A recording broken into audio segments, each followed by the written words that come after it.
We're back at the Kingdom of Champions with KnightVision News on January 25th, 2022. Bringing the kingdom together. This is KnightVision News. Good afternoon, Knights. Thank you for tuning in this Tuesday. With the colder seasons arriving, COVID cases are rising more than ever. We still recommend you to please wear a mask during class and keep yourself socially distanced from others. If you have been feeling sick and show symptoms of COVID-19, please get tested as soon as possible and stay home. Let your attendance counselors and the nurse know that you may be absent for a long period of time, so you can be eligible for remote learning. So the remote conferencing option is really available for a couple of students, or two situations. One, if the student is in fact COVID positive, then they do qualify for remote conferencing. The other one is if you are being kept home pending test results, then is the other time you qualify for remote conferencing.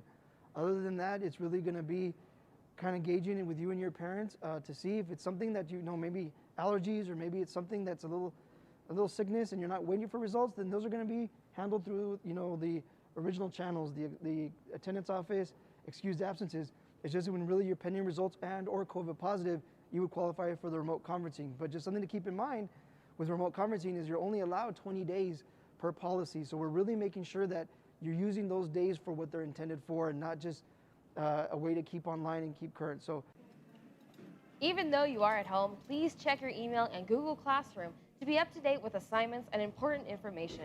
Thank you.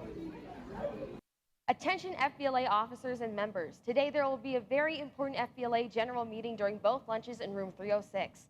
We will be discussing Saturday's FBLA Area 2 competition at Eastwood High School, updated fundraisers, and community service projects. All are welcome to attend. See you then. Attention all DECA officers. Today there will be a very important officer meeting from 4:15 to 5 o'clock p.m. in room 306. We will discuss last-minute state competition details coming up in February. Members are going to the state competition need to choose their event by tomorrow. We'll also finalize the community service events and continue fundraising ideas. All are welcome to attend. Knights, as you probably know, the district has announced that seniors will only be required a minimum of 40 community service hours. Please make sure you start submitting your mandatory hours to Ms. Pacheco in the Counseling Center. Hi seniors, just a reminder for community service hours, guess what? You only need 40 hours. That's right, only 40 hours. Please see Ms. Pacheco in the Counseling Center for any information or any community service hours paperwork that you need. Remember, it has to be an accredited association such as a church or a food bank, but I will be able to assist you with any information that you guys need. And just go ahead and make sure you come in and speak to me if you have any questions. If you do not have the 40 hours at the end of the year, I'm sorry, it is a graduation requirement. We will have to speak to admin to get that cleared up. Please make sure you get them in. Also, if you go over the 40 hours, there's a 300 club and you get a cord. So the more hours, you get a cord, and at least you get your graduation set in stone. KnightVision will be right back. Speech and debate.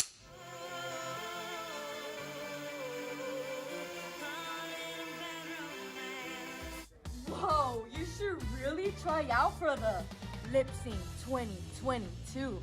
What's that? It's your chance to perform like your favorite artist, Your Hanks. But how do I do that?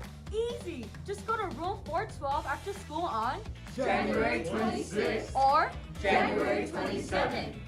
And then? And then, if your audition is Fuego, you get to perform on stage on February 4th. That sounds really fun. It is! I think I'm gonna do it. Lip Sync 2022 live February 4th. For more information, stop by room 412. Being able to go out to restaurants and eat during lunch is a privilege no one wants to lose. However, sometimes when you are misbehaving and acting inappropriately in public places, action needs to be taken. If you don't want to be that person who ruins it for everyone, don't vandalize fast food places or act in ways that can drive away their customers. And especially remember that just because you're outside doesn't mean the rules change. Even though we are not in kindergarten anymore, the 3 B's still apply. Be respectful, be responsible, and be kind. Be a knight.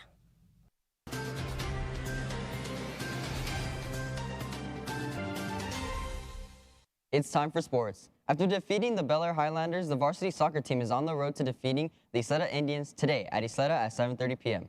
Then on Wednesday, January 25th, the JV soccer team will be taking on the Isleta Indians here at the Kingdom at 7:30 p.m. We hope to see the Knight community out there and support our soccer teams. The varsity girls soccer team played last Friday against the Bel Air Highlanders, but were sadly defeated 0-6. But worry not, they have a chance to redeem themselves when they play against the Isleta Indians today at Isleta at 6 o'clock. Go out and support our Lady Knights. It's time for basketball.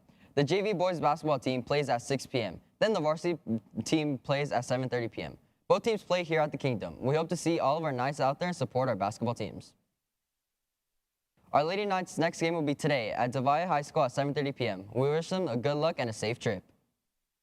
This past week, the girls wrestling team competed in the 43rd annual Bowie wrestling tournament. They tied for first place with Eastwood coming the co-champions. They got first place. They tied for first place, but a win's a win.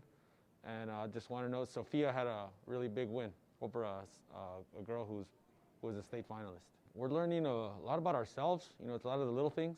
It's pretty, in sports, little things make a big difference. We're headed in the right direction, and we got 2 weeks to prepare to bring home another district title. Expectation is to win, right? That's why we're here. We're supposed to win those. Now it's just a matter of time for us to go out and execute.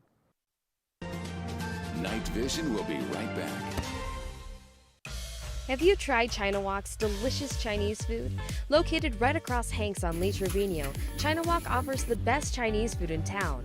Try our famous sweet and sour or sesame chicken at the student special of only $5. There are many dishes to choose from, so come on out and enjoy the quality and flavor of China Walk's delicious dishes for lunch or dinner. And we're back. Today's teacher birthday shout out goes out to Lorena Williams. We here at KnightVision wish you a very happy birthday. Today, let's travel to the German Alps to discover the origins of a classic sweet treat in an all-new academic travels premiere, made by yours truly. Roll tape.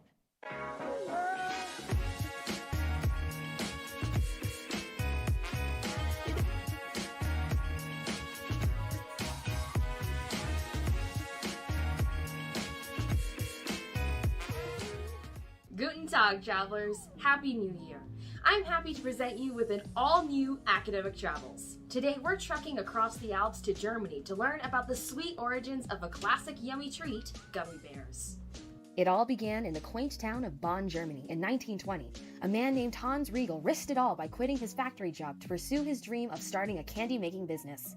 The name of his company? Haribo. Riegel originally specialized in making hard fruit candies. His wife would sell his sweet creations at fairs and festivals. Unfortunately, the candy sales alone barely paid the bills, and the family was struggling to make ends meet. But one day, Riegel had an amazing idea that took him from rags to riches. While he didn't invent gummies, he did revolutionize gummy candy. Hans Riegel was one of the first candy makers to use gelatin from cows instead of plant-based starches.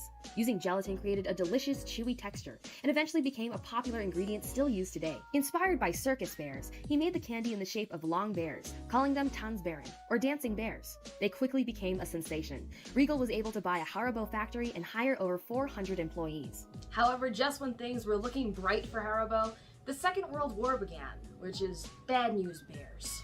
Haribo struggled to keep afloat during these unprecedented times. After the war ended, Riegel's sons, Paul and Hans Jr., took over the company, and with a few fresh ideas of their own, they rebuilt their father's legacy. The gummies were now shorter and cuter, and the name was changed to Goldbären, or Gold Bears. Today, the business sells 250 million bags of gummies each year. Despite rocky beginnings, Haribo bounced back better than ever. If we learned anything from this awesome success story, it's to not be afraid to follow your dreams and work hard to make them a reality. Thanks for watching. You're the Bullfrog's Beard.